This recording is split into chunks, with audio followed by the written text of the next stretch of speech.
my channel. As promised, in this video we're doing Mercury and Scorpio through the houses. So if you didn't check out my previous video, please make sure you do that. That would be much appreciated. But in today's video we're doing Mercury and Scorpio through the houses because, as I say, everybody could have a Mercury and Scorpio, but it will be displayed differently depending on the house that it's in. Essentially, like, you know, we all could think the same, but we're all going to be thinking about different things. Do you get it? We all think the same, but we'll be thinking the same about different topics. And the topics are the houses. Anyway, though, moving on. Let's just get straight into Mercury and Scorpio in the first house. First house babies. So this is gonna add a double emphasis on the Martian energy because we all know that Mars rules Aries and Scorpio, and Aries is home in the first house, Scorpio is home in the 8th house, right? Therefore Mars is home in the first house and Mars is home in the 8th house. Vibes. So having a Mercury and Scorpio in your first house will just amplify that Martian energy, right? And also amplify that self. Once again, first house, we know first house is dealing with yourself, your personal issues, your personal insecurities, the personal people, places, and things that know you personally. Like people who know you like that, those people fall into your first house and also your 4th house. Because if they know you like that, then they probably, you know, these are people that you can fart with, be bored with, smoke with, and like just chill, wear like chill clothes. You know what I'm saying? Those vibes. But anyway, for the most part, those people are going to be in your first house. And this can also just be people, places, and things that will fall into, you know, your first house vibes like that. So first house vibes. But it really just deals with yourself. This is the relationship that you have with yourself. That's the first house. So having a Mercury and Scorpio in your first house, these people are constantly thinking about their own motives, they're thinking about their own desires, they're thinking about their own personal insecurities, trying to nurture those personal insecurities, and also somewhat trying to hide those personal insecurities from the world. Because these are people that usually have like a Leo 10th house, and then they project, you know, in the public, they have like a persona where they are like a bad bitch and whatever. I mean, you fucking Scorpio rising, you are a bad bitch, damn it. But I mean, people who have like a Leo 10th house, so these people are naturally, they always get attention from people, so they naturally want to exude like they want to like portray a persona out to the world so that the world chews on the persona and kind of leaves, you know, that vulnerable soft side of you, that emotional side of you that, you know, that you don't want to show everybody, you know, that's you don't want anyone to know that, you know what I'm saying? But that's essentially what you're thinking about. You probably someone that's always trying to, you know, nurture. I feel like these are the people that are a lot more quiet. Or when they do talk, it really just stems from their own, how do I say this? Their own agenda, but there's a word that I wanted to use and it just left my fucking mouth. But yeah, these people are generally just thinking about their own desires, their own personal achievements that they want. These are the guys that, for example, let's say they're insecure about their face. Let's say they don't like their faces, right? Usually these are the people that are their own. Yes, they'll probably be the type of, you know, those goth kids that are here. They're here. They're on some. They're here. You know, they don't really like to show their faces. They're always wearing a hoodie or whatever the whatever the case may be. You know, but they're essentially always trying to transform how they think about themselves and how they think about their insecurities, trying to get like control and power over the way that they think about their insecurities, or even the feeling of being insecure. Because you know that feeling of insecurity, it kind of hits you in that. So a Mercury and Scorpio person in the first house will always try to control that insecurity and kind of transform it into something that they can use as their own bitch, as a resource. They can use that insecurity as a resource, you know. But most of the time they don't really understand that people like are dying in desperate love of you. And some people actually fuck with your insecurity. Some people are like, obsessed with you because of that shit. Hold on, I think this thing is, yeah, I think it was a little bit like blurry-ish. There we go, yeah. But some people are like hella obsessed with you and your insecurities, right? But obviously because you have a more deeper relationship with yourself. So and even in that, like, you want to get to the bottom of even why you had that insecurity. You want to like psychoanalyze where that insecurity came from. You want to psychoanalyze like how you can destroy that insecurity, and as I said, how you can use it to your own benefit. So let's say you are insecure about your face or something. You would try and think of ways to transform that feeling of being insecure and use your face to, I don't know, get whatever it is that you need. It's like, you know how to use yourself. That's the thing. It's like, you know how to use yourself to get from point A to point B, because you would look at yourself as a resource also. It could be a situation like that where you look at yourself as a resource. Like, how can I use myself to get money? Okay, and then look at yourself like, okay, what am I good at? Okay, I'm good at doing A, B, C, D, E, F, G. So how can I take full control and power over that thing so I can, you know, fulfill myself long term? So you be working for yourself, that type of thing. It's giving that. You think of ways to work for yourself. So you think of ways to transform and transmute, alchemize whatever insecurity or even people, places, and things that are in your personal life. You also may do this to them, where you may think of ways to, how can I use this person? And, you know, but obviously there's going to be a method to it, because you will find out, okay, what does this person want? How can I give it to them so that they give me what I want, you know? But you also do this shit to yourself too, and that's what you're constantly thinking about, you know? But other than that, you probably the quiet person, yeah. I think the only, you know, I'm probably going to say this with everybody except maybe Mercury and Scorpio in the 3rd house, 7th house, 11th house, and maybe 5th house also. And everybody else, every other Scorpio Mercury placement besides it being in the water houses and the 5th house, you're quiet. Yeah. So yeah, 1st house, these people, and if they do talk, they probably talking from something that they have personally experienced. I've realized that you guys, when you guys speak about things, it's something that you've personally experienced. And if you haven't personally experienced it, and it's something that someone is talking about or a group is speaking about, then you won't contribute anything. You'll just hear what people have to say. You'll go do your research, then you'll have your own, you know, opinion about it. Because once again, you don't want to just like, you know, because some people can talk a good game, and some people may, in a conversation, you know, say specific things that sound good, you know, and fuck, they might be right at the end of the day. But for you, just like a Mercury and Virgo, you need to go do that research for yourself so that you can create your own opinion that wasn't controlled by somebody else's words. Because once again, you know, Scorpio deals with power and control, thanks to Pluto. And also Mars, yeah, definitely. But for the most part, you guys also, you always want to build a mental foundation that you created for yourself. You don't want anyone to feel like they had contributed to it, unless you, like, you admire them or whatever. You know, you guys know you have your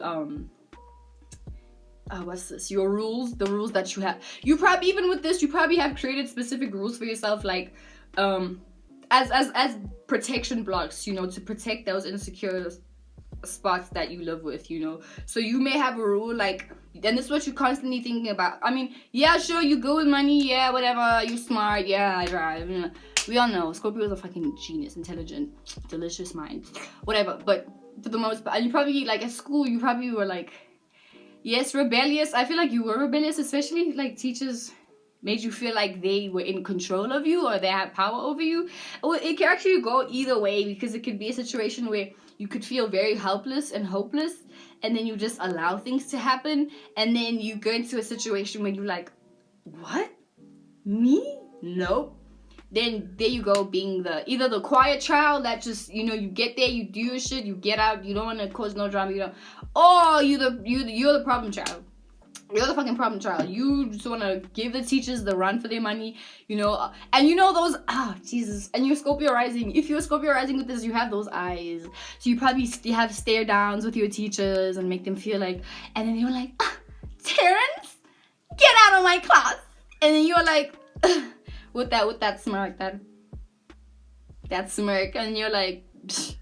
You notice you like someone want to strangle you, bro. But anyway, situation like that when you're in child, whatever. But anyway, what was I saying with, that whole example made me forget my, oh yeah, you or someone, like, you're constantly thinking of ways to protect, you know, your insecure spots. So you probably have created rules for yourself, like, if someone asks me about this, then I'm allowed to lie. But if not, then I forbid lying. I can't lie unless it's these situations. You know what I'm saying? You just have these specific systems, very similar to Capricorns also. But Capricorns also take that to a whole extreme. Fuck it, you also too, because you are an extremist, bitch. Anyway, so you have these rules like, okay, if this happens, then I have to do this. If someone does this, then I have to do this. If this doesn't happen, then I have to. You know what I'm saying? You have these rules to protect yourself and have like these order systems for yourself, you know, because you understand like your emotions are very intense. And how you deal with your issues is very intense and it's very extreme. It's very protective because Scorpios are very self-protective. And with this particular placement, you're always thinking of how to protect yourself at all costs. So you're always thinking about like, damn, like let me always stay ready so I never have to get ready. You know what I'm saying? This situation. So whether that means I have to be a nice person so that people don't fuck with me, or I have to be a rude bitch so people don't fuck with me, or I have to be this so people don't fuck with me, you always have a plan. You always want to stay ready. You know what I'm saying? Because it's all about that self-protection. What about that self-protection, you know? And also protecting the things that are in your personal life. So whether that be a thing, a phone, a person, you know, your mother, your sister, grandmother, whatever, you know, you're always thinking of, because it's like, you know, whoever's in your personal life, you take them as yourself. You take them as part of yourself. Like, you take them like, oh, they're your nipple or your boob or something, or your chest. So you obviously have to protect your boobs. So if your friend... This analogy is crazy, but you get the vibes. Like, you know what I'm saying, right? You know what I'm trying to say. So yeah, let's move on. You just always want to protect someone, you know. That's the vibes. And yourself. Mostly yourself, though. And this also makes you very selfish in that sense. You're very, very selfish. But you could also take more than you actually need. Don't think I don't know. Don't think I don't know. Bitch, I know. So now that I know, we're going to move on. Move on to Mercury in Scorpio in the second house. So this is for all the Libra risings or whatever. So Libra risings, you guys are naturally like super charming at first. At first. And you have a Scorpio rising also with this. Because I always like, Scorpio placements with this really. Yeah. And you know, I remember giving a reading to someone who had a Libra rising who had like bad Scorpio placements. And I was like, bitch, at first, you look, but niggas don't know the heat they're dealing with. But anyway, moving on. Libra rising, Scorpio second house. If you have Mercury in Scorpio in your second house, these are the type of people that are constantly thinking about their values and the things that they possess. And these are naturally the people who are extremely possessive. See, Pluto, Scorpio in your second house will make you extremely possessive to the point where you think that that person is yours. And Tauruses do this too. You know what? Tauruses and Scorpios actually have a lot in common, bro. It's crazy. It's crazy. I was gonna say Tauruses don't have a temper, but bitches, Tauruses have a temper. Jesus Christ. Tauruses have moons especially. Taurus moons especially have a temper, bro. And I understand now they get it from you guys. You Scorpios. The opposite. They get it from you. You guys. But anyway. And both of you are equally as possessive. It's crazy. It's fucking crazy. But anyway.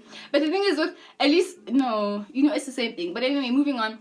Scorpio in the second house, in Mercury, Scorpio in the second house, these people are always thinking about their possessions and the things that they value, right? So these are the people that probably tend to be stingy. Or they use their possessions as weapons to control people. Listen, this thing you do is not okay, bro. Not to the other party, especially if that other party didn't know that you are the type of person that does that, where you it's the type of situation where, once again, you know, because Scorpios have this tendency of they give you something and then they use that as a control to control you. So, for example, right, you as a Mercury in Scorpio in the second house, in relationships specifically, how you would be, because you also, once again, you want longevity, right? You want to be with that person forever. Unless you have like Sagittarius Venus, Sagittarius Mars, Sagittarius Moon, Sagittarius Sun, you know, to be modified different. But let's say you have something to offer. You have a specific resource that someone will value, right? And you want that person to do something for you. You're going to present this resource to them. Be like, hey, let's say they want money, right? You be like, hey, here's money, right? you obviously know someone is gonna want that money because A, they're desperate or they need it, or you figured out something that they need, so now you present it to them. Let's say that thing is money. Now you give them money, right?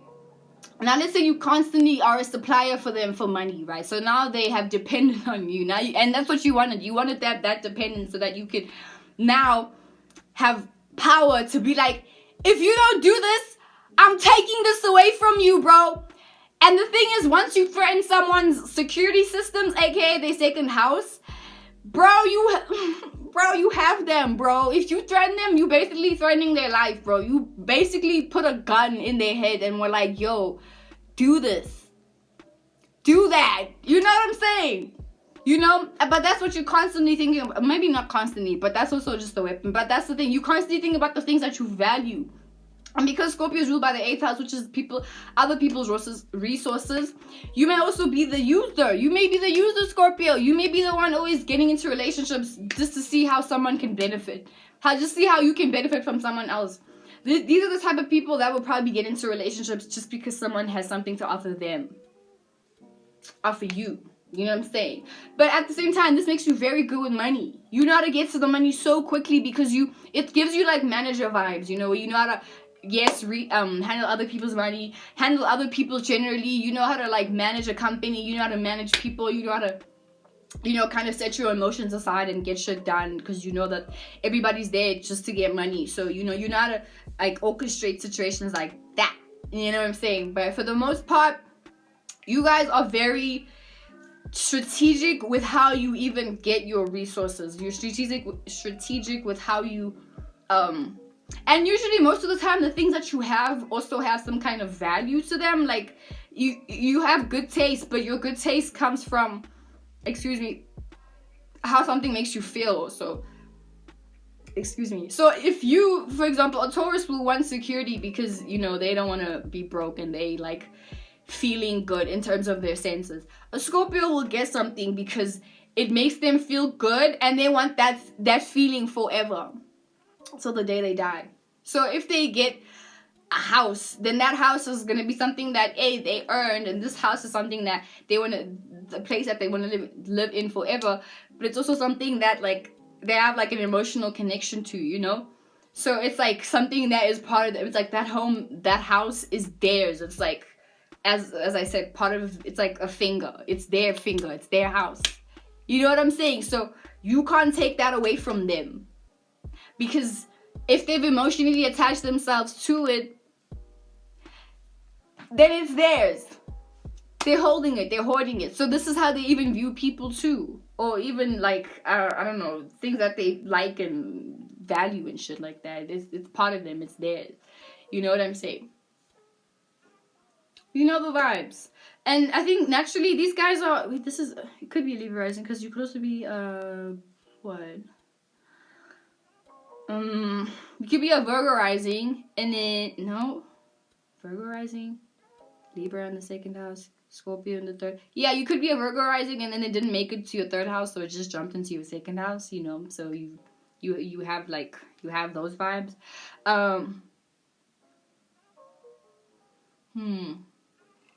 But yeah, these guys are naturally good with managing other people's money, but also their own money. No lie. They're just good with managing other people's monies and their own money. Because you would have Taurus in your 8th house, which is basically the same thing. You know how to manage your own money and other people's money. You know? Cool things like that.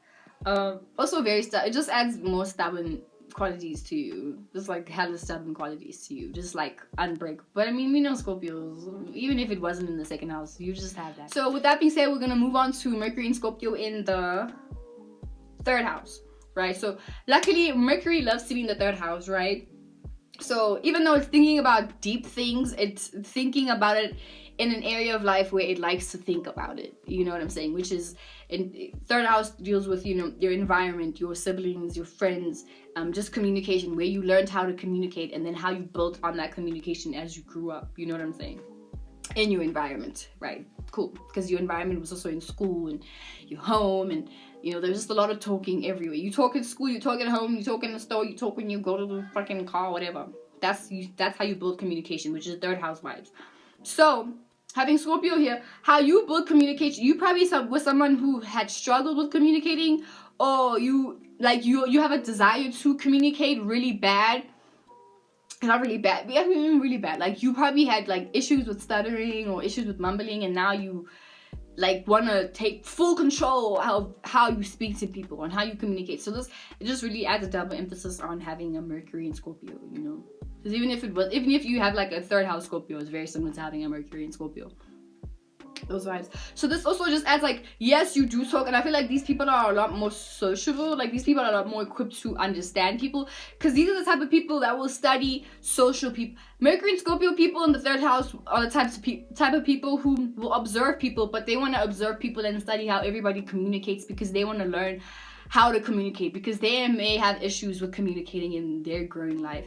And you know, they may have hated that aspect of themselves, and they were like, fuck, why can't I talk? Why can't I talk properly? Why can't I socialize?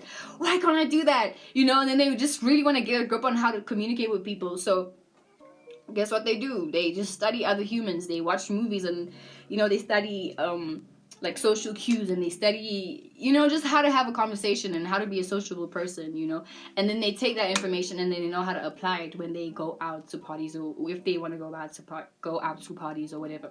Because maybe they may have been the person that, you know, was really shy and reserved, and they may have exuded like this intensity, don't talk to me. But that's probably because like they didn't know how to do it, and they felt helpless. And we all know Scorpio energy doesn't like to feel that helplessness, because it's like, oh damn, now you embarrassing yourself. And Scorpios, I mean, everybody doesn't like being embarrassed, you know, but with that Scorpio, that extremeness, they really hate it. They hate being embarrassed, you know what I'm saying? So they always want to like learn how to take power control over their communication, so that they can avoid the embarrassment, so that if they're in control of how they do things, then they can avoid specific embarrassment. They can control themselves in order to prevent that shit, you know what I'm saying? But yeah, for the most part, if you weren't good at communicating, trust and believe that you were good in mathematics. These are the guys who were super good in mathematics, super good in science, geography, chemistry, whatever. Sorry, chemistry. Oh my god. Yeah, chemistry guys, whatever. Like they were probably good with writing. These are the writers. These are probably like the writers. Also, probably someone who had a journal, and then someone found their journal and they were like, I'm never gonna journal ever again in my freaking life. Hell no. So now all their journaling happens here. Or maybe they are like super good painters, and then, you know, they just do that in their lives, you know. But I know that having a Scorpio third house, good painters. Hella dope painters, bro. Really good painters. But if not, you probably just like talking about the depths of situations to people, particularly your siblings. I would say your siblings or your friends.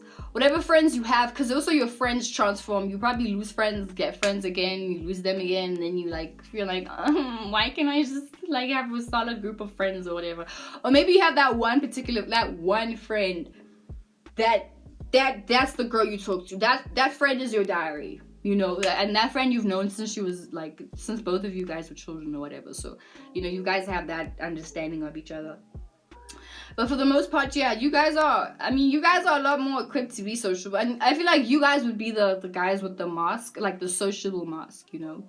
Where, yes, you are secretive and hot, and like, when I say hot, I mean like, you know, and your insides are boiling. Like, your insides are intense, you know what I'm saying? Yes, you are that, but your facade would be the one of the socialist, the one that's very party, yeah, cash out, yeah, we are who we are, you know what I'm saying? That type of thing. But behind closed doors, yeah, you be talking a lot about your feelings to your homies, or maybe you have a secret Twitter account that I don't know, your name is, let's say your name is Angela, but your secret Twitter account is called Emily Robert, and you just use that as an outlet or something. Or maybe not, because you might get paranoid about, damn, what if someone knows? Or whatever you do, bro. I don't know. But also, I feel like these guys are super good with computers, particularly. Computers. You guys are really good with computers. Particularly computers. I don't know why that just came to my head. Computers. Because I remember one of my homies who is a Virgo rising, Scorpio, third house, Scorpio, Mercury. She's super, I mean, I guess she works with a computer. So I guess everybody is very computer orientated. Yeah, I take that back. But whatever. But yeah, these guys are super into computers, whatever. Most of their work is on their computer. Most of their art is on their computer. Yeah. Yeah, and they usually have like, they play a lot of games, like a lot of realistic games, like games like you know, like, is that game Kim Kardashian made? You know that game? That's like a realistic game, but it's about her though. I think Mercury and Scorpio in the third house, people like those realistic games though, because it's like a practice of life. They're practicing how to live life, or practicing how to present themselves in the outside world, using their brain. But at the same time, these are the type of people you can't lie to them, bro. I mean, you really just, these are the guys you cannot lie to, and you can't really hurt, because as I said, they probably grew up with a very, like, on a very hectic neighborhood, or hectic people around them, where the language that they grew up with was very, like, similar to Aries third house people. It was just rude, direct, hurtful communication that transforms you, and you're like, oh girl, like, damn, and you grow up learning how to be as rude, you know, because you want to protect yourself also, but you also grow up just, yeah, man, you just grew up with very mean people, like emotionally, verbally mean people. It's very mean. You know what, fuck it, let me move here, bro, because the sun is clearly like dodging me, and now I'm all burnt. Now I'm all burning shit. Hold on, let me get some water. Let me get some milk. You need some milk. You need some milk. Just splash myself with a little bit of water. Okay. Just gonna take a chair. Fuck that, yo. Fuck that shit. Fuck that shit. Okay, so anyway, we're gonna move here. This is fine. So yeah, these guys, Mercury and Scorpio in the third house, these guys, as I said, they grew up in like very hectic environments. And once they grow out of that environment, they obviously learn to take that speech. Because, I mean, that speech grows with you, bro. If you grew up around really mean people that, like, always swing and, you know, like, super what, that kind of stays with you, you know? So you know how to also use that to your own advantage. But you also know how to... Because you've grown up, obviously Scorpio is very perceptive, right? And they know how to read in between the lines and all of that shit, right? So when you were a child, maybe you didn't have the access to do that. So you grew up knowing how important it is to do that. So like I said, you just learn how to take the things that you need to take with you as you grow up in the world. Those vibes. So yeah, moving on to Mercury and Scorpio in the fourth house, which will overall add an emphasis on the water energies, because we know fourth house rules Cancer. Cancer is a water sign, and all water signs have the fact, or share the fact, that they're very secretive in one way or another. Excuse me. They're secretive and they hold information about themselves or about the things that they know from the world. So it is what it is, you know. So having a Mercury and Scorpio here in the fourth house, actually I know a guy like this. These are the guys that will oh my god, but this nigga was like a Leo rising. Leo rising, Scorpio in the fourth house. Yeah, Leo rising, Scorpio in the fourth house. But he's a Scorpio sun, Scorpio Mercury, but his sun was in the third house. Mercury was in the fourth house, right? This dude I was speaking to all Mercury and Scorpios in the fourth house who are homeless. These are the guys that will use their penises, their dicks, their pussies to fuck you real good so that they can have a place to stay. So they're used, because once again, 8th house Scorpio, they're all dealing with other people's resources. So if you have a crib that they can use, it doesn't even have to be like a house really. If you have something that can make them feel comfortable, aka 4th house, if you have something that can entice their emotions to make them feel homey, comfortable, you're gonna get used. They might use you. They're gonna use you. Because once again, Scorpio has that, you know, sextile with the 10th house. And the 10th house phrase is called I use. That Capricorn phrase is I use. Scorpios is I desire, right? So you could desire to use someone or desire to use someone's resources to get to your own comfort or get your comforts meet, your needs met. Oh wow, comfort needs met. Your needs met. You know? Could be that situation. That situation. But for the most part, you definitely someone you have a really good way of hiding how you feel. You just hide how you feel. Or you could be a situation where you are someone that you use your emotional transformations or those like super hectic things that you've gone through in your home, because having Scorpio in your 4th house really entails that you have issues in your home, like more like there's power control issues at your home, and you know there's someone in your home that's trying to control you, and you as a Scorpio person, you don't like that shit, so you either, you know, move away, or there's a specific area in your house where it's only reserved for you. Like maybe let's say there's an outside house, the outside room that's everyone knows that's just yours, that's your independent thing. Or you get those Scorpio 4th houses that like literally just move out of their house super early because they cannot stand the idea of someone having control over them just because they are younger, just because they're the parent, just because. And they also may have parents that were like extremely controlling. It can be a situation like that. They were extremely controlling. Or maybe you, Scorpio 4th house person, you were the troublemaker and you just like didn't know how to comply and whatever because you wanted everything to happen your way. And you thought anyone trying, you like, don't do that, don't control me, don't. And it's like, bro, we trying to help you, but you don't want help, right? Because you be stubborn and you be all aggressive and shit, and then sometimes you also contribute to those issues at home, and then both of you guys add to the tension, and then you like, fuck this, I'm going out, I'm running away, mom, I hate you, ugh. And then, you know, you dip, and then you figure out life yourself, and then you become independent and all of that shit. But then let's say while you're in that transitional period where you've moved out of your house, right, you obviously need a place to stay. So guess what? If you're a nigga with this placement, if you're a dude with this placement, guess what you do? You use your dick to get what you gotta get. If that means lying to... Yo! Whoa, I've seen things in life, guys. If that means lying to a shorty and being like, yo, bro, listen, wait, what was I taking this? If you're like, yeah, bro, listen, I love you, yeah, you my bitch forever,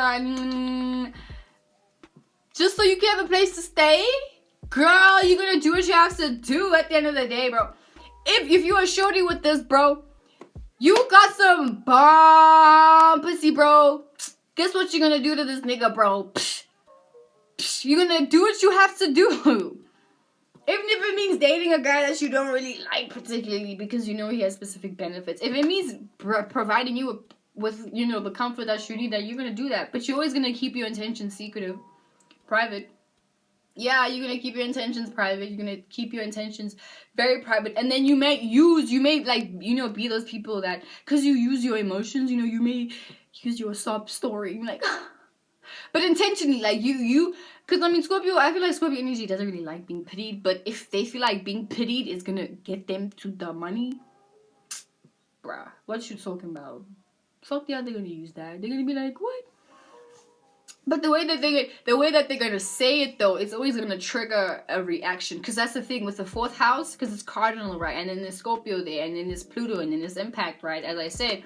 So whatever they say is always gonna have an intention behind something. So if a Scorpio Mercury person tells you in the 4th house person tells you, oh, let's say they want you to send them money. Let's say I'm a Scorpio Mercury person in the 4th house, and I want you to send me money, right? So I won't just go out and say, yo, send money. You know what I'm gonna do? I'm gonna say specific things. I'm gonna be like, yo, dude, I'm actually really homeless right now, bro. I won't lie. But I'm going to look you in the eye, and I'm going to obviously have the intention behind my words. Because once again, Pluto is very powerful. So if I have an intention, then that intention is going to amplify, just depending on how much I focus my intention on that shit, you know. So if my intention is to get money from you, and I'm a Scorpio Mercury in the 4th house person, I'm going to say specific things to plant a feeling in your mind so that you do something about it, right? So if, for example, I'll say this. I'll be like, yo, dude, I'm actually homeless like right now, dude, and it's kind of hectic. But you know, I'm okay. I'm doing good. Like, I'm doing good. I just really wish I had someone to support me. But you know, it is what it is, bro. See? And then you feel like, oh, damn, I need to help you. I need to help you. Guess what? You got manipulated. But Shorty had to do what she had to do because she has to get to the money too, bro. Everybody has to eat. It can be like that in anything. Like, just think of whatever need you have or whatever feeling you want to have. Like, if it means being comfortable, you're gonna use your words to manipulate people emotionally and make them react in a way that you want them to react, so that you know you get what you want to get. Simple. That's how they think. They think in emotions, though. So even when you talk to them, they know how to make you feel good. They know the right thing to say to make you feel good. These are the guys that can talk people off a ledge because they know how to, you know, make people feel like, dude, don't do that, or dude, go do that, or dude, do that, because once again, it's cardinal house, and then fixed water, Scorpio, and then Pluto, and then 8th house. So girl, they're very equipped with emotions. They know how to say, power comes from their words. They know how to say things to you to make you feel some type of way, to trigger you to act some way, so that you can do whatever they want you to do. But here's the thing, in a relationship, you can't always do that, bro, because eventually someone's gonna catch up with you, unless you're dating a stupid person, which a lot of people can be stupid until they date you. Then they realize, damn, I've been stupid my whole life.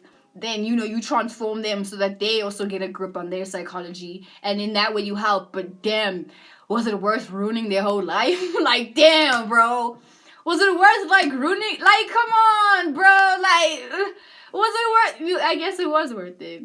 I guess it was, but you know, you did what you had to do, but you also gonna reap the karma of that situation. So either way, you know, things had to happen. But anyway, moving on. That's the vibe. That's Scorpio, Mercury in the 4th house. Period. So yeah, moving on to Mercury and Scorpio in the 5th house. And these are the guys, these are the Mercury and Scorpios that are a lot more funny, a lot more lighthearted, a lot more expressive, a lot more communicative, a lot more, these are Cancer rising. Oh, okay, Cancer rising, so they are private. But let's just say these are the guys that are a lot more expressive, sure, and yeah, fuck, let me say this. Cancer rising. But you know what? Cancer risings, like, Cancer risings are cool, bro. They can be cool, just depending on the mood that they're in. If they're not in a social mood, then they won't be. But if they are in a social mood, they just have to feel comfortable first. Like, if they're gonna go to a social place, they have to be there with someone that they are comfortable with. That's the vibe. That's the vibe. That's the vibe. That's the vibe it's giving. So anyway, having a Mercury and Scorpio in the 5th house. Yes, these guys, because they Cancer rising, they will be a lot more, you know, quiet, whatever. But once they get comfortable, once they get in that bag where they are comfortable, then these are like the most funniest niggas ever, bro. They hella funny, bro. Like, and their funniness stems from things that they've been through, and things that they've felt, and things that they've experienced or observed from other people, and have, you know, digested those experiences in their own lives, and be like, damn. I remember when these are the guys, like, when you talk to them, like, because they're so empathetic, right? They're so empathetic and sympathetic, like, emotionally, not sympathetic, empathy. I mean, they can be sympathetic, but, like, they can also be demonic. They can be demonic. You know what I'm saying? But, damn, I lost my point.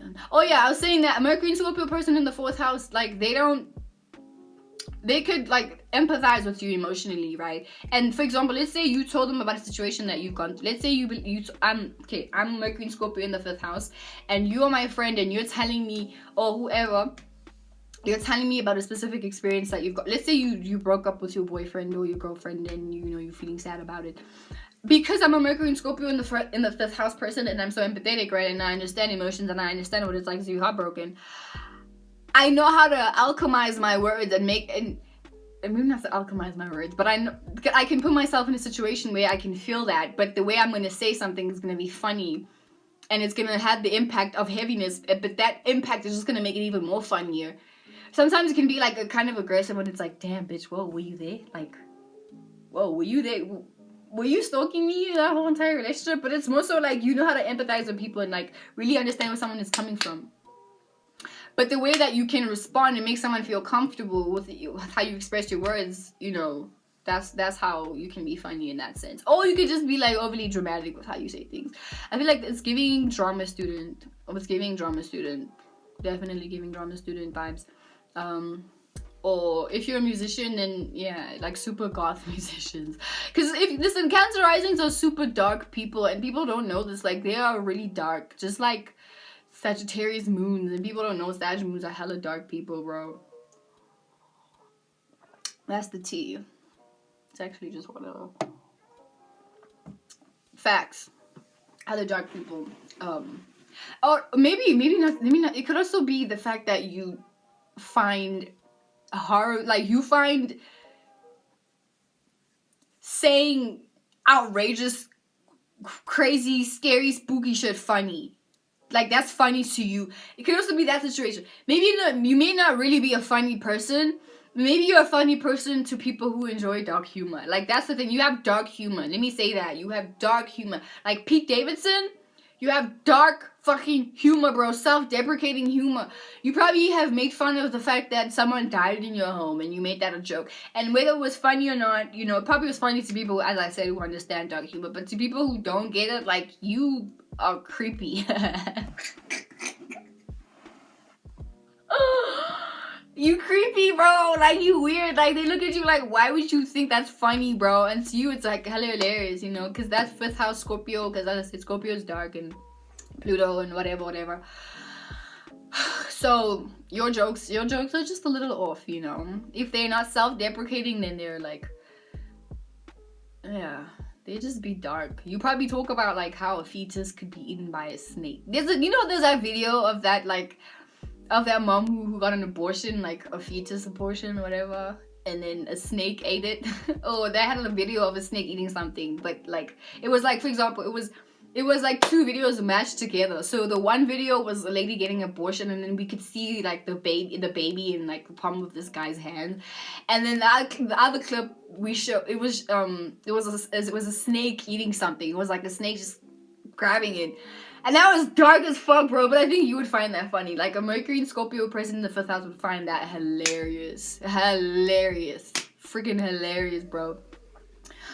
I also wouldn't be surprised if, you know, a little thick thumb, you know. I feel like Cancer rising would be a little thick thumb, you know, with your juicy ass.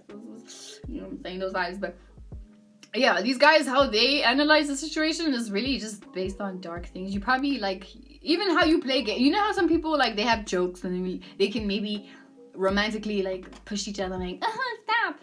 You do that, but you do that to an extreme. You fuck around, push someone, you fucking, I don't know, you don't push, you punch someone, bro. You fuck around, punch someone, like, stop, bah, swing. And it's like, bro, what? And you took it all the way. You went extreme, bro. Just like Sag, you just took it all, you made it bigger than what it was. That's it. But that's the thing with you. Could also be a situation where you may be around people who have jokes, right? Let's say people who joke mildly. Let's call them people who joke mildly, who don't take things extremely. They may be, oh, stop with you, huh? And then you start swinging, stop. They'll be like, bro, why did you do that? And you'd be like, what? Weren't we just joking? I was joking, bro. But you took it too far, bro. Took it too far. But that's the only thing you know. You only know how to take things too far. I'm just looking for my lip gloss, guys. I know I look scattered. There we go. I found it. But yeah, you be taking shit hella far, bro. Hella far. Even with jokes, like, you probably with a person, like, and people learned not to roast you. Like, you know, at school we had roast sessions, and everyone wasn't safe. Like, everybody had a roast session, and, you know, you have big ears, you have a fat nose. When someone roasted you, you were like, and then guess what? When you come out, you really hurt their feelings, bro. You really deadass hurt their feelings, and now boom, now there's no more fun. You know, everyone's just like, how could you say that? And then you'd be like, what? I thought we were just joking. Why is it when I joke, it's a big deal? You guys are weird. But guess what? Guess what, bro? Your jokes be extreme. Your jokes are extreme, bro.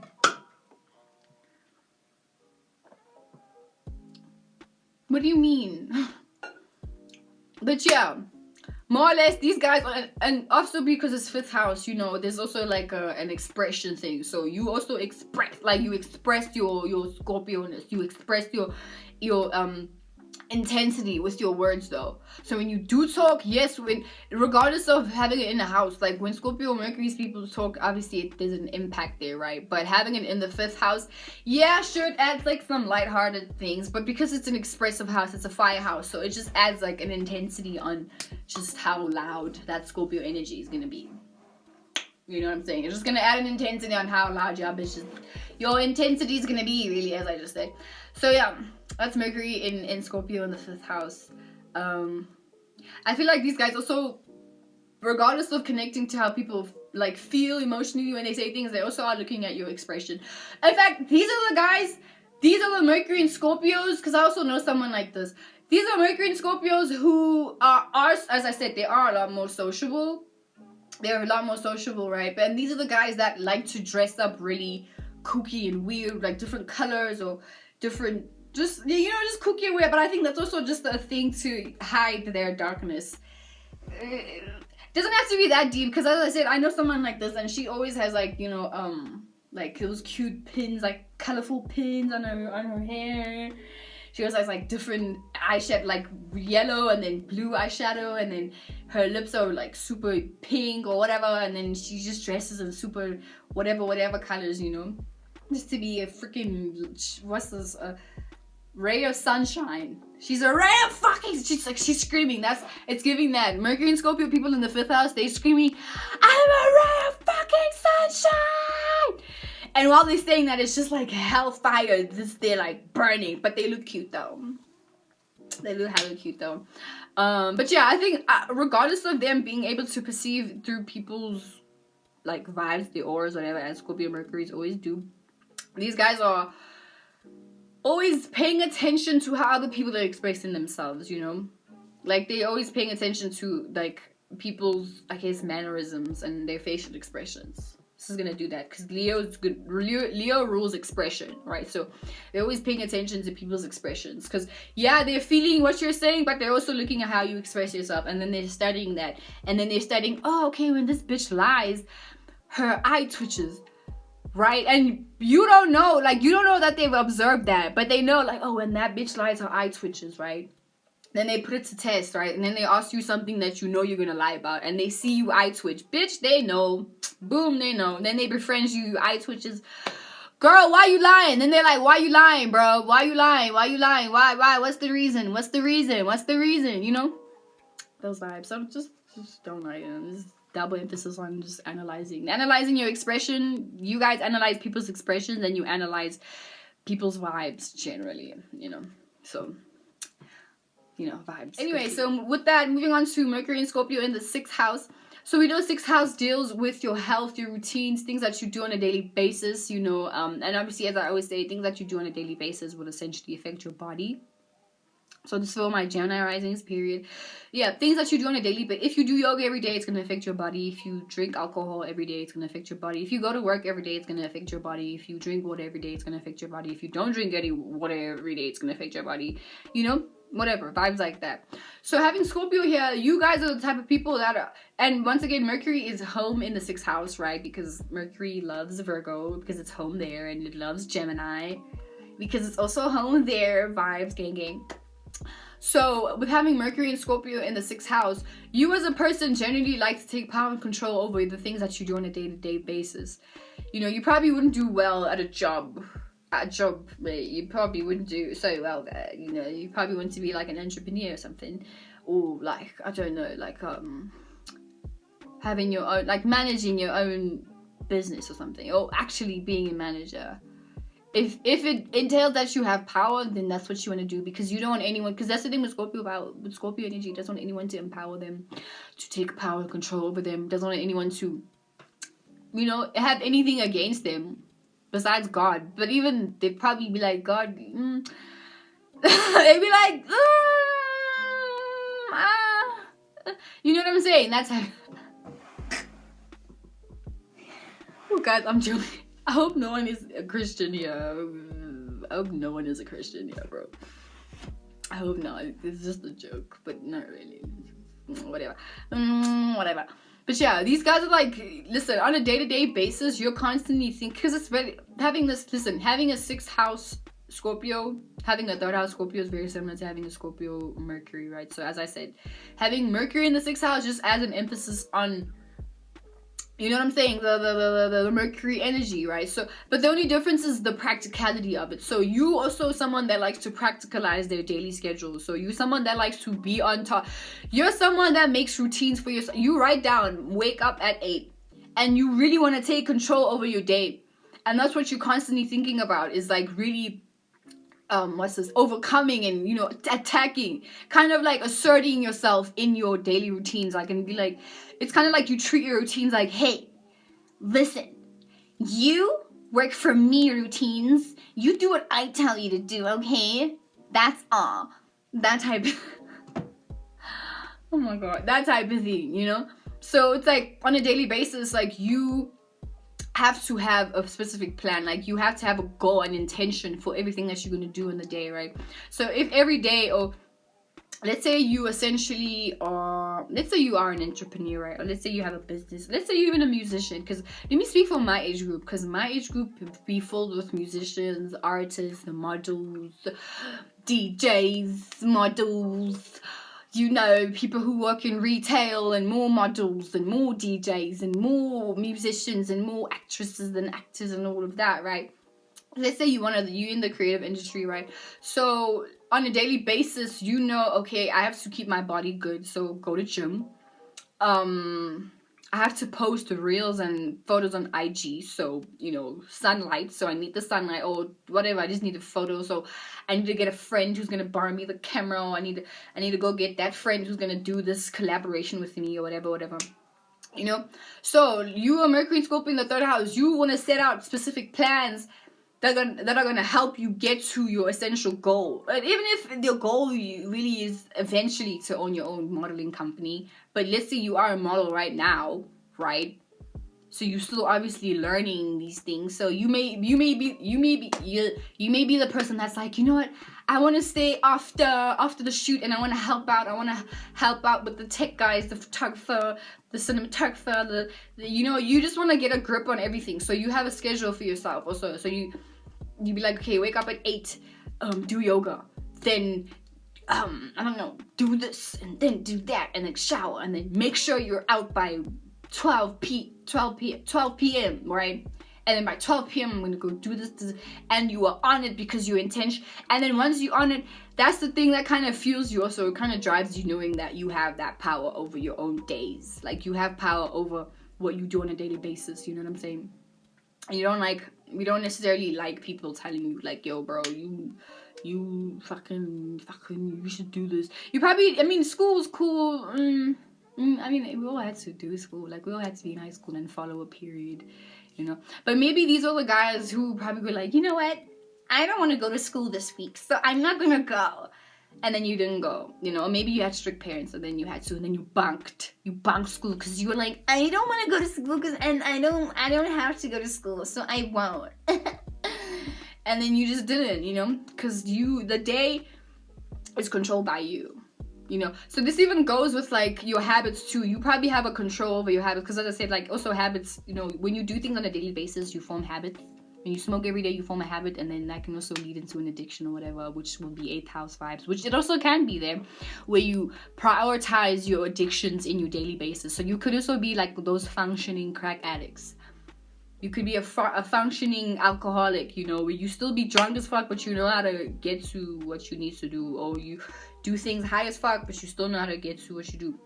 But for the most part, you also want to control when these things happen. And you want to have full control over, you know, just doing these things. So you may prioritize, let's say smoking weed. But before I say that, like, because you have water in your 6th house, you also have to feel it. Like, if you're not feeling doing something, you're not going to do it, because you know when you do it, you're going to do it all the way with intensity and, you know, structure and discipline and all of that shit, you know. But what I was saying, what was I saying? Oh, please come back to me. Fuck, I forgot this thought. Oh, right. If you want to like add a specific habit in your day. Like you want to have like control over when you do it. So maybe you could also be the type of person, you might feel like, oh damn, I'm getting, this habit is getting, it's getting really far now, and you're like, okay, nope. And you stop, you control it, and you like, no more. And then you have control over your own habits, and you have control over your own body. And these are the people, you're probably the type of person that, like, because I know Willow Smith has this. She's a Gemini rising with her, but she has a Scorpio sun sign. Does she have in her Mercury? I don't know, but you can, like, she gyms all the time, she does yoga, and she's always working out. So you're also the type of person that you want to have full control over your body, and you want to have body discipline and discipline over your food. So these are the guys that also, when they eat, they eat slowly, and they eat with grace, and they eat with purpose, and they eat with intention. They dominate the food. They dominate their food. They dominate it, and they're like, no, 2 bites, chill. But you see, that also creates discipline. You know what I'm saying? That always just adds discipline. So even with gym, because like if you do something on a daily basis, like if you work out every day, you also do create discipline with yourself, So this will also be the same thing with people with Capricorn in their 6th house, which is Leo risings. Having control over the things that they do on a daily basis, Having full control over everything. The food, their job, their money, just everything. Full control. Good for you though, babes. If not, these, Pluto, because Pluto, Pluto does this sometimes. So you could also be someone that suffers from health issues, and you really desperately want to get a hold of your health. So, you do what you gotta do, girl. But anyway, moving on. So, yes. Moving on to Mercury in Scorpio in the 7th house for all my Taurus risings, right? These are the guys who are also a lot more sociable, a little bit more sociable, but only if it's a one-on-one situation. But even if it is a one-on-one situation, they're prying. They want to pry into your subconscious mind. They want to see what's happening in your minds. They want to peep the vibes, what's going on in your mind, right? So how this will play out is, because what they're constantly thinking about is relationships, but for them, they want a devoted relationship. So they're probably the type of person that once they break up with that one person, they are always thinking about that one person, no matter what happens. They could be in mad relationships. That one person will, like, they will be the best, and they're probably somewhat in contact with their ex, especially if it's on some first love shit. Oh my god. They would really have to have the desire to transform out of the feeling of feeling like they cannot get over this person. Because I think Miley Cyrus has this. And she dated Liam Hemsworth. I don't know, is it Hemsworth? Liam Hennessy. That guy, right?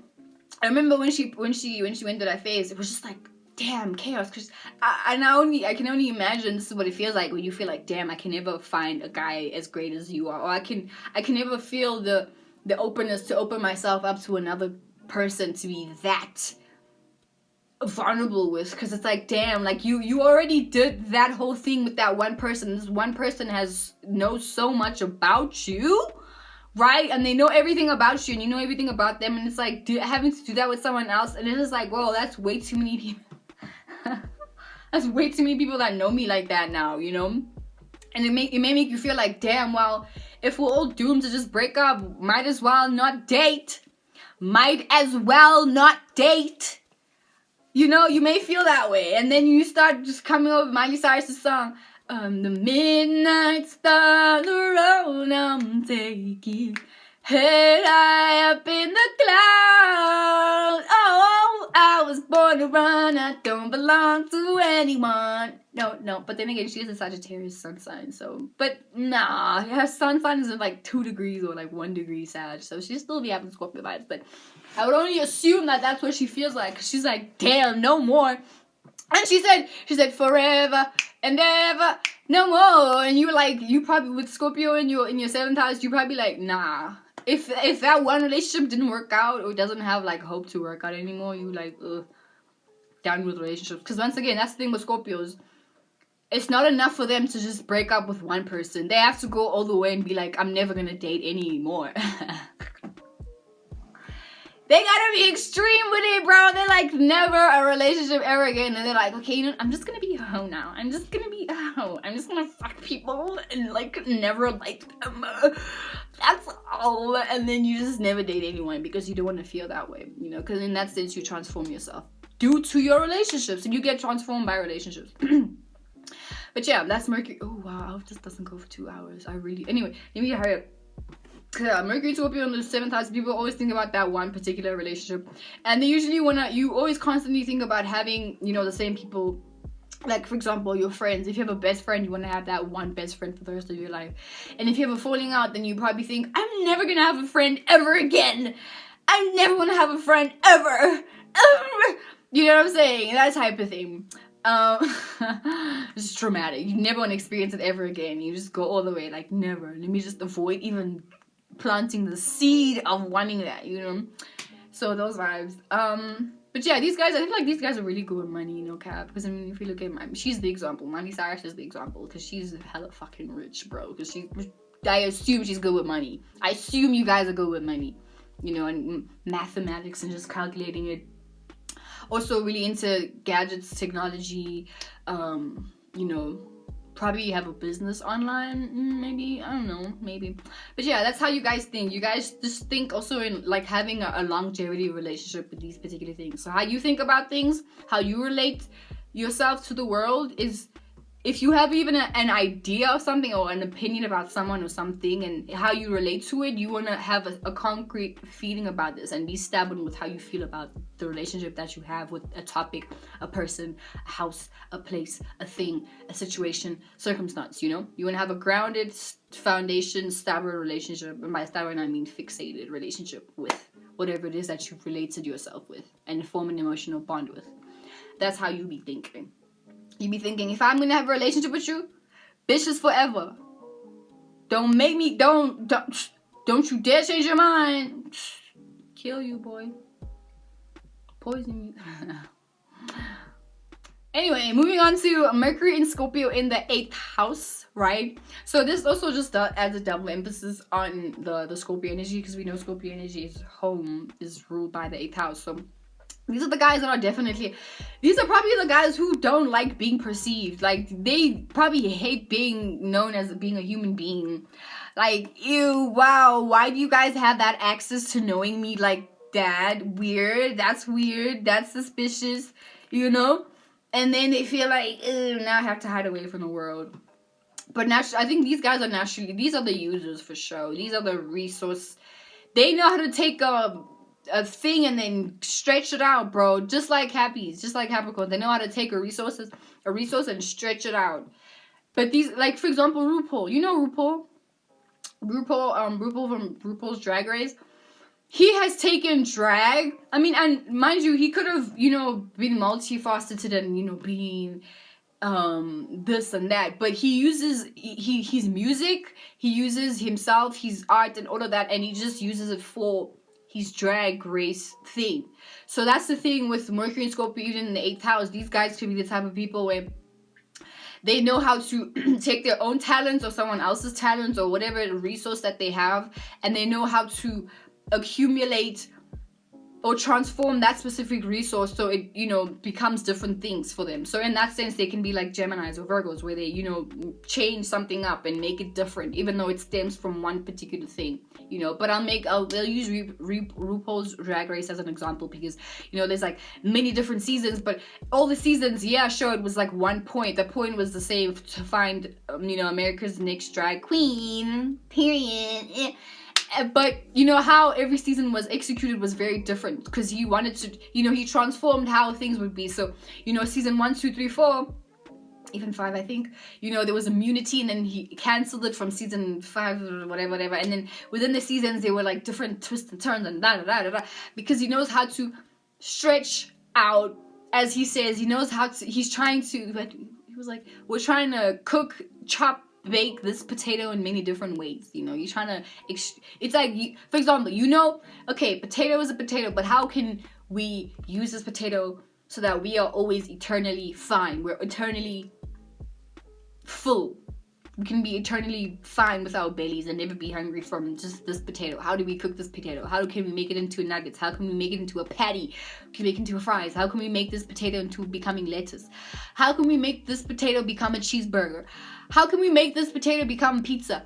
How can we make this potato become a bicycle? You know what I'm saying? And you always try to find ways to do that shit. So, but also in that sense, and you know, if you are dating someone, you may even just get into relationships because, oh, that person is a producer and you so happen to want to be a musician. So you figure out, oh, well, if he's going to be a producer, then might as well date him forever so he can produce my music forever. Right? It's always thinking long term. But very secretive. Oh my God, you're so secretive. Like, hella secretive. Like, no one knows you and you love it that way. It makes you... Oh, yes, no one knows me. Yes, rain on me. Rain on me. Rain on the fact that no one knows me. Yes. You know what I'm saying? But also these guys are probably, you know, really... yes, they are rebellious, you know, and they're quiet and they're obviously very observant psychologically. All the things that I mentioned in my Scorpio, Mercury and Scorpio video, the first video that I made that you should... I don't know, I'm pointing up like you're gonna find it up, but that just check that out, right? That's you, like, all day, every day. Like, you can just apply what I just said there to this, because that's just what it is. Like, it doubles it just adds an emphasis on how much you do that, which is you all the time. You very quiet, you even with your cousins, you know, people who have known you since you were a child. Like, if you don't see them on a daily basis and you don't actually know how they think, if you haven't perceived deeply into their soul, if they haven't opened up to you, because you have that thing where you want people to come to you but you will never come to people, because it's also that power and control thing. Because it's like, damn, if I come to you, then you could have the power to reject me, and you don't want to be rejected. So if someone comes to you, then you have the power to do that. So you just have that thing with power dynamics, you know, power and control, because of sweet old Pluto that does that shit to you. And also, you've transformed the way that you've thought. You probably have felt bamboozled in your life, due to how you think, and then you felt like, oh damn, like, I never want to be bamboozled, or I never want to be unsure about a specific topic. So then, you know, you start like really going heavily, deeply into a topic or into an opinion of someone. You know what I'm saying? So this could even be with like, even a person, you know, like, you won't want to open up to someone unless you know for sure that they don't have bad intention, that they and then even once they prove you wrong, then that's when you get enraged, and you're like, how dare you bamboozle me, you maggot, how dare you. You know what I'm saying? Or like, if someone shows some kind, like, let's say someone's your friend for mad long, or let's say you're friends with like a Gemini, and I'm sorry, I just had to laugh because, like, anyway, let's say you're friends with a Gemini, right? And then, like, a Gemini, listen, Geminis have different perceptions of friendships, and, you know, Geminis are very flighty. They're like, oh, well, you want to leave? Okay, well, bye. But Scorpios is like, once they made a friend, like, they're so longevity based, like, you don't get, like, niggas don't get this fact, like, when you say forever, you really mean that shit. And when niggas say forever, sometimes they may lightly pass it, like, oh, yeah, forever is in 2 years, you know, whatever. And you really mean, like, to the day you die and after, bro. That's what you feel. But niggas don't get that per se, because, you know, as I said, you'll come across an air sign or a Sagittarius, and they don't really fuck with that. But you may have gotten the feeling, maybe, or they may have projected that, yeah, they down with you, and, you know, because it's vibes, so it's like, and then, you know, you find out they're hanging out with other people, they have other friends, because, you know, they are sociable. Gemini, Sagittarius, Libras, Aquarius, they're very sociable people, so they have other friends, and, you know, maybe they're not spending much time with you, or sometimes I feel like, you know, paranoid, like, oh shit, bro, like, I'm friends with this person, and they have other friends, like, whew, that's weird. And then guess what you do? You start playing games, you start intimidating your friends and being like, listen, you can't be friends with me and them at the same time, because obviously you're afraid of, like, you know, your secrets getting exposed, or you're afraid of your friend finding better friends or finding someone else and then leaving you, you know, because once you've rooted your emotions in someone or situation, you really have the expectation that they're going to be there forever. And as I said, people have different perceptions of what forever is. So you may be that person like, You can't have me and have them at the same time. So choose, and you better choose correctly, because when you make this decision, there's no going back. And you kind of make this, you give the sense like, yo, bro, listen, choose now. And that's how you are. You have no, it's either black or white. You're either with me or against me. And that kind of mentality doesn't always fly with certain people. Because as I said, people, they think different. So you can find you a little Cancer, rising, moon, sun, Pisces, moon, sun. Even Pisces sometimes can be a little wishy-washy, you know. So sure, they watery, but Pisces be wherever they want to be at the end of the day. At the end of the dizzy day. Find you a Taurus, find you a Cancer, find you a Virgo, find you a Leo, find you a Aries. You know, these niggas know about loyalty the way that you want it to be. You know, so find you niggas like that will do that, you know, and that will openly show themselves to you, expose themselves to you without fearing like, oh wow, the Scorpio person is looking at me in my soul, and they'll be like, oh okay, whatever, you just checking out my vibes, cool, you know, cool. Even more reason that we should be friends, because now you know everything about me, so you know if I had to blink twice like this, then you know I'm in danger, so now you know to swing on someone, you know, those vibes. Moving on to Mercury in Scorpio in the 9th house. So we know 9th house deals with your spirituality, your experiences, wisdom, knowledge, you know, because you accumulate wisdom with your experiences generally, you know. You experience things and then you gain wisdom. Like, we all live life and then we gain wisdom from our experiences. And then we connect to God and we like, oh God, this was you. Thank you that my knee was scraped when I was 3, because if it wasn't, then I would probably have a phobia for pain. But I went through that experience, and now I'm equipped wisely to know how to handle myself when I get a scrape on my knee the next time. Thank you so much, universe. Thank you. Oh, if you were Christian, you know, like many of us were before we got...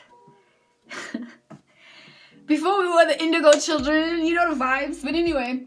having Scorpio here in your 9th house as a Pisces rising, you probably someone that think about fucking a lot. You think about sex a lot. You think about sex a lot.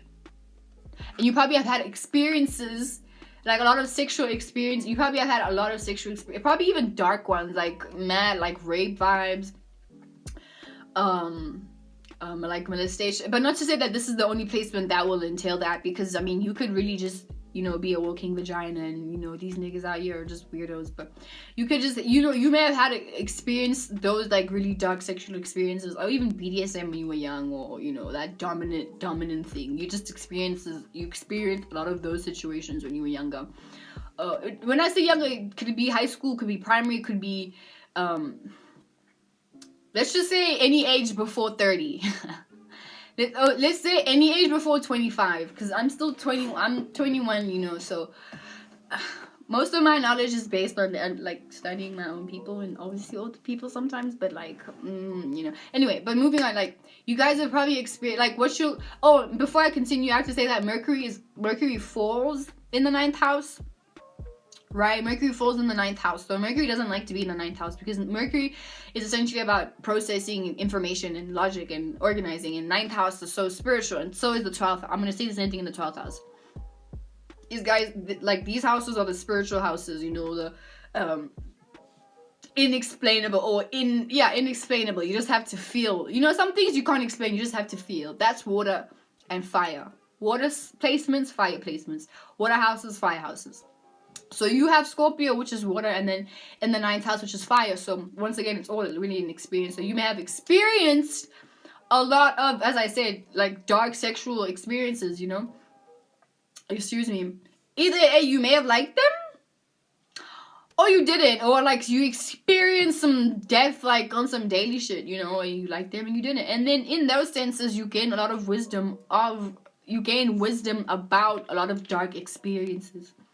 You gain wisdom. You are like wise about some dark shit. You are like wise about the dark psychology of situation. That's my mom. Sorry guys, my mom's not, so she's gonna be loud in this video. You're gonna hear. But yeah, you guys have a lot of wisdom and knowledge. Let me say wisdom about these dark experiences, right? And you know now, like, how to handle yourself in those dark experiences. Or you may, I feel like, you know what it's giving? It's giving a mistress. a mistress, a madam, you know, those vibes, you know.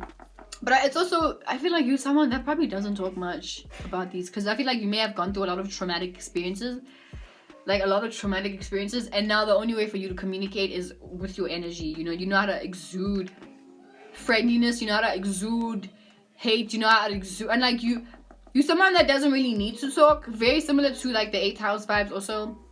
And when you do talk, you say something very seldomly and probably very softly, because you're Pisces rising with this, you know. And then your third house is Taurus. Yeah, bro. Yeah, it's Chai. You probably don't talk at all, unless you have your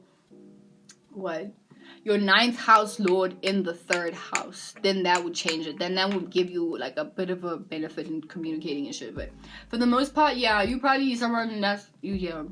And when you do say something, it's probably very wise. You're a good teacher, because you probably been through some crazy things in your life, and that has changed the way that you even think about the world or see the world. You probably be someone that shies away from the world. You don't really like talking to people. You don't like going out that much. You don't like and when you do explore, you know, you like exploring things that have to do with the occult. You have like exploring things that have to do with some mysticism, some witchy shit, you know, some spooky shit that people will be like, bitch, what the fuck are you doing, bro? And you be like, wait, this is a regular Wednesday, what do you mean? You know what I'm saying? That type of thing. And but you have mad wisdom about these things, because these things essentially also tap you into the darker sides of the psychological minds of human beings, because that's where you reside at. You like knowing more about your own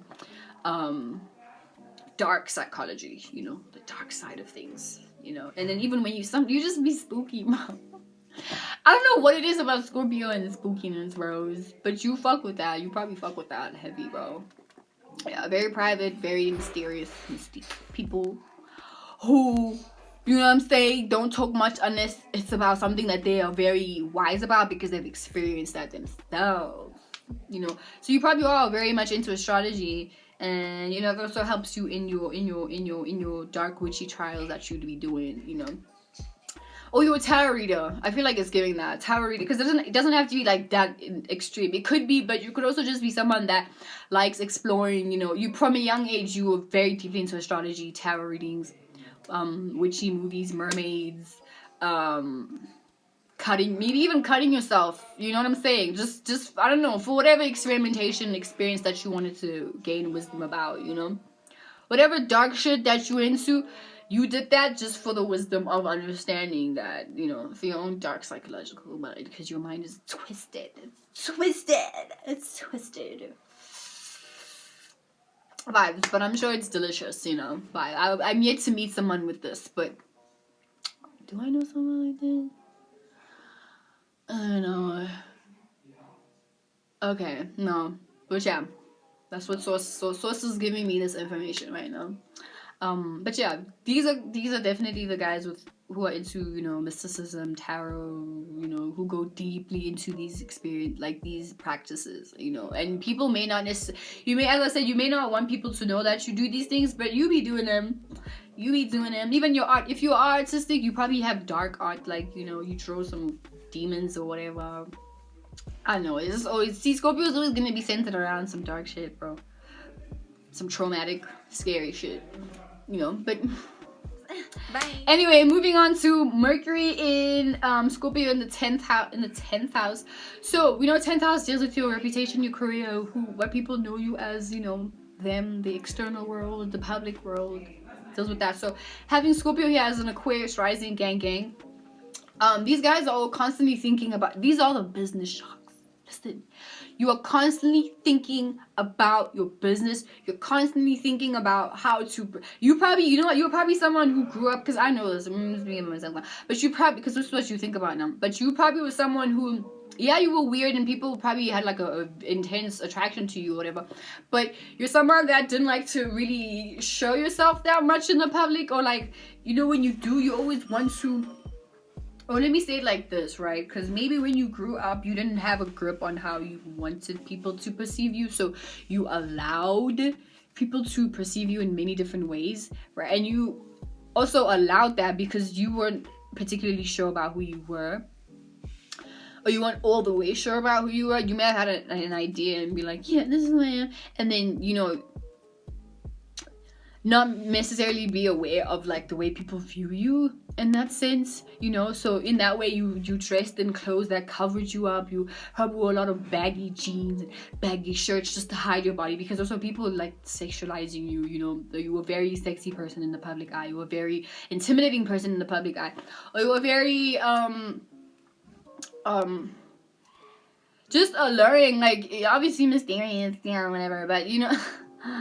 But there's just something about you, bro. Even from a young age, like, you're probably sexualized by very old men, and that probably screwed with your mentality, or just you didn't get it, or it just made you feel uncomfortable in that sense. So now you felt like, damn, if old men see me in this way, let me cover it up, because I don't want to feel so, I guess, belittled by these men, or so dehumanized by these men. Even if you are a guy, you also felt like, damn, I don't want to feel this way around women. So you were also on your, you were on these vibes, you know. You're on these vibes, trying to hide yourself from the public when you are in the public, until you realize how you want to be perceived, and then you take power and control over how you are perceived, right? So then this is the person that essentially becomes, you know, the only come out if I have an intention. So you only go out in the public if, you know, you have an intention. It could be anything. Let's say on that particular weekend you like, oh dude, I just want to go party, bro, fuck this. So now you have an intention, but you're not someone that's always out and about without a reason or an intention, you know. And that's what you're always thinking about, because when you always want to get, you're either there because you're meeting a friend, so that's an intention. You're either there because you're getting money, which is probably the best intention to go out, really. You know, especially if you're, as I said, you're in Jersey, around these vibes, and, you know, you're in Brom, and you're working, you photo shoots, you're a DJ, you're a model. So now you have an intention to go out. But if you don't, then you're probably someone that likes to stay at home, because at home, 4,000, you have a 4,000 tourists, and you know, you're comfortable there, is everything you love, everything you need, everything you appreciate, whatever, right? So vibes like that. But, you know, having that in your 10th house, having Scorpio in your 10th house, you're probably someone that was, you don't really, and you always think, listen, you're a business shark. You probably the type of person that wants to start your own business, right? And you probably not someone that deals very well with authority. You probably have like a specific parent that you like had like domineering characteristics, and you were like, oh, no, I'm never gonna talk to you. Oh, no, we're just, I can't stand you. Oh, you know what I'm saying? And then you just cut them off. And even with teachers, bro, you probably had like beef with mad teachers in your school, where even without looking for trouble, somehow you were always like being yelled at by a teacher, or a teacher always gave you like weird vibes on some, like, I don't know, you also just didn't understand why. Or maybe you did intentionally do specific things, because, you know, it happens, you know. But for the most part, let's say you didn't have the intention to, you know, cause havoc or whatever, but it just happened just by you being you, because the public perceives you as this, you know, intense person. And you know what happens whenever you do have a specific goal? Let's say you're working with a project group thing, right? And your role is to work the lights. You're gonna work the lights with passion, and people feel that, and it's kind of like threatening in a way, and it's like, damn, wow, all that passion for what? For lights? But it's for everything. Like, anything you do, you go 100, bro. So when you want a freaking career, like, obviously you have a goal. Like, let's say, as I said, let's say your goal is to have a modeling agency, like you own a modeling agency, right?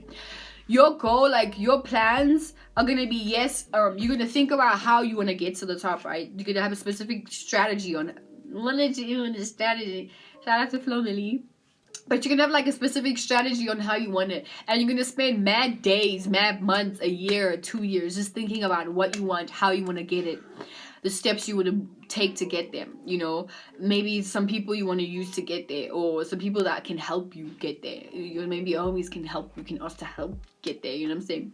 So you're gonna have a plan, and then once you have a plan, a concrete plan, then you follow through with that plan, right? And then obviously there'll be specific moments where you go on YouTube or whatever, and then someone has a modeling agency, and you were like, let's see how she did it, and then you take whatever information that you liked and valued from that, and then you use it to whatever you do, whatever you're doing, whatever your plans are trying to be. You know what I'm saying? That type of thing. But for the most part, You're just always thinking about your career. You're probably very socially anxious because of it. Because, like, you're always thinking about how people are perceiving you.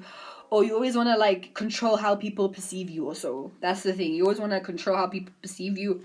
And it's going to be kind of difficult because some people will know you from, like, when you were 13. And they'll think they'll know you. And then they'll add the 2 cents to people who know you now. And be like, oh my God, remember when you were 13 and you did ABCD? And now, see, you can't control that because now, like, someone already was like, oh, and some people have, like, an idea of, oh, okay, maybe you're that type of person. And it's like, it can frustrate you because it could be like, oh, man, damn, I can't control how people think about me. You know, I can't control how someone sees it. I can't control it. And it's like, bro, you can't do that, unfortunately. Unfortunately, you just can't do it. But for the most part, yeah, you're always also trying to think about how you can transform yourself so that you can transform into the status that you want. Because that's the thing. You have a desire to have you have desire to be powerful in the world. Like, you have desire to be on some Beyonce shit. Like, way past human status, bro. You're not even a human no more. You're like a freaking god, bro. You're a statue. You're a mythical creature, bro. You're as good as, like, Zeus, bro. That's how famous you're not even a human. You are a god, bro. That's, you know, that's what you want. That's what you constantly desire. And that's the thing that gets you up at night, is wanting that impact in the world. Wanting that amount of control in the world, you know. And, you know, you just be on some business shit, you know what I'm saying? On some bit, or if not, then you're just on some, like, spiritual shit. Like, you still want an impact, but you maybe, these are the guys who are into healing and tarot and Reiki and da da da BBD ba ba da boo boo boo vibes like that. So yeah, moving on to Mercury and Scorpio in the 11th house. So these guys, 11th house, we know has to do with your associations, your acquaintances, things that are unknown, you know, existential topics, technology, gadgets, you know, science, those vibes, you know. And just thinking about in science, they're always discovering new things, which is very much 11th Aquarius Rise house. And aliens and, you know, just things that are way beyond Earth, you know, like supernatural. Okay, not supernatural, but existential, that's the word. So having Mercury and Scorpio in the 11th house, these guys are the guys who are, first of all, because as I said, Scorpio is exalted in Uranus, right? So I think it would have a similar effect in the 11th house. Push forward. What is this? 11th house, Scorpio, 11th house, Virgo rising, Scorpio, 11th house, and then Sag, and then Sag. Wait, Jesus. Okay, hold on. You have Scorpio in your 11th house, so then your 5th house would be Taurus. Yeah, Virgo risings. Great, that's not Virgo rising. It's a Capricorn rising. Yeah, it's Capricorn rising. My bad. It's the other sign. Capricorn rising. So these guys are.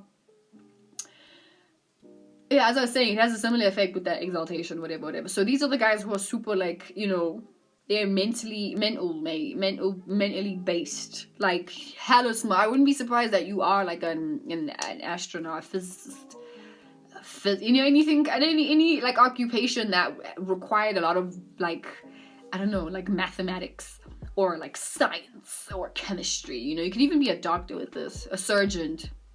Or even like a rocket science, whatever kind of sciencey type of thing, you know, it's giving that, you know, where you probably have dedicated your life into just scientific things and you love dissecting, like deeply dissecting, you know, the mysteries or the intricacies of the world, you know, the existentialisms of the world. Even how you think about yourself, you probably think about yourself in third person, you know. It's kind of like you have these out of body moments with yourself and it's like, damn, I'm really out here being a human, bro.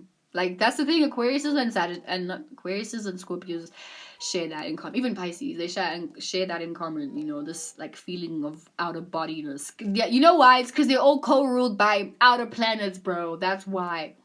All of them, Scorpios, Aquariuses, and Pisces, co-ruled by something else. So that's why they always have this like God complex also, you know. And having this hair also gives you somewhat of a God complex because just the way you think is so out. I think these are the intellectual bullies, bro. These are the intellectually astute people that like, how dare you? I will not stoop down to your level of thinking because I'm so smart. You know, it's giving Rick Sanchez. But Rick Sanchez is an Aquarius, bro. No cap. He's an Aquarius sun, moon, and rising. I'm sure of it. Maybe he's sun, moon, and rising. No. Or maybe no, I don't know. I have to do. By the way, Rick Sanchez is a cartoon from Rick and Morty. Yeah, but yeah, you freaking had like genius, bro. Genius, freaking. Excuse me. Freaking genius. And I think, as I said, you probably a lot more like, you're the most sociable Scorpio Mercury, and probably also artistic. If you're not like, you know, into science, then you probably like the artsy kid who has like weird drawings of like aliens and stuff, but like alien demons, which is a lot more cooler than like actual, you know, like biblical demons. You know, alien demons are so much more like better portrayed than those biblical demons that Christians so love to shove in our faces.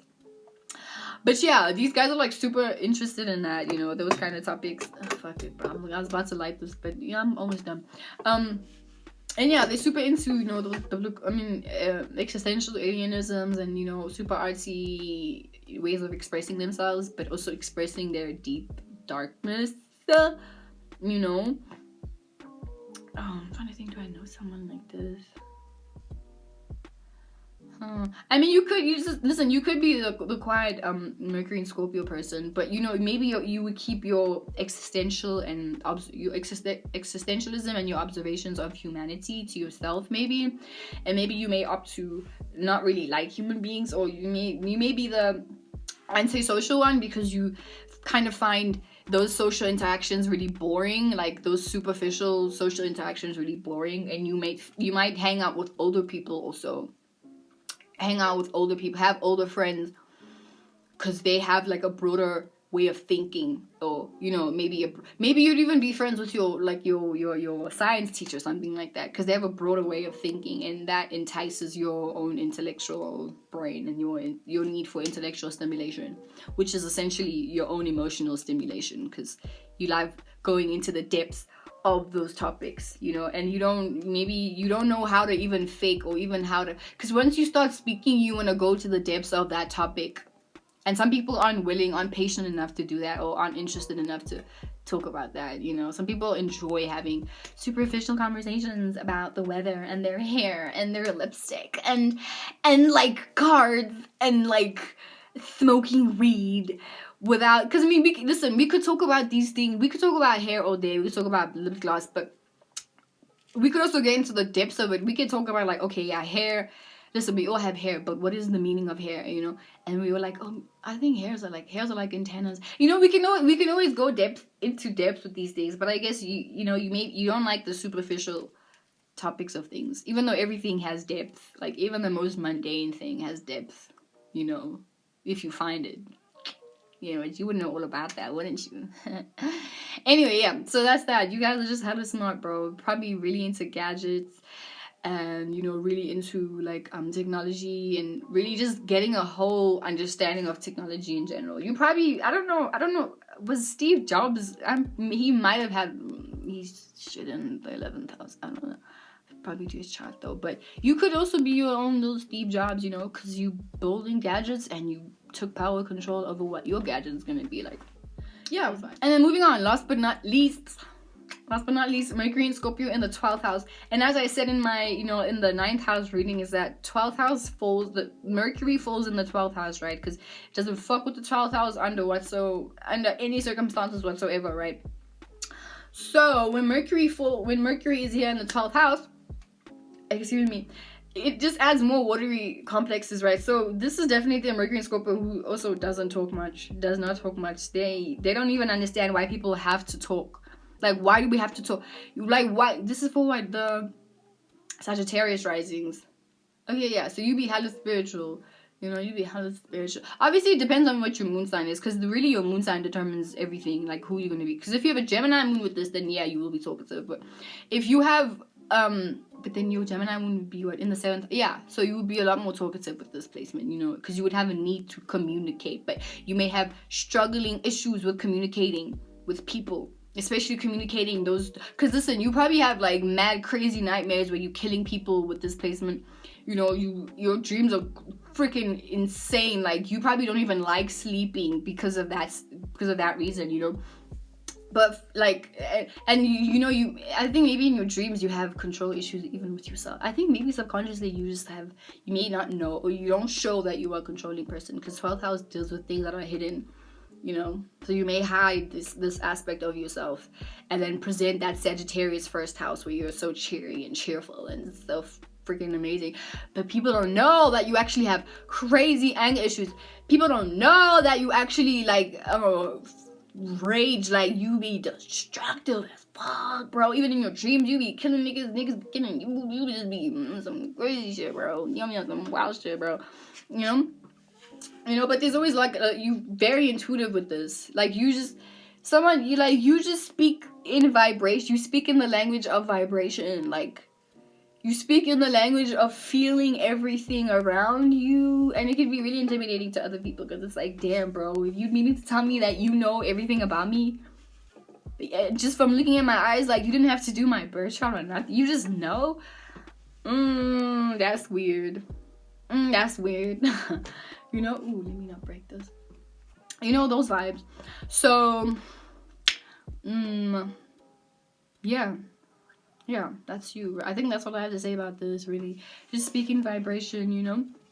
I think in school, maybe you may have tried to. You also just didn't understand the concept of going to school. I wouldn't be surprised if you were a dropout, you know. And then you found ways to, you know, just get your change. Because 6th house, you have what? You have Taurus in your 6th house as a Sagittarius rising. So you know how to get to the money without really having to talk too much to people.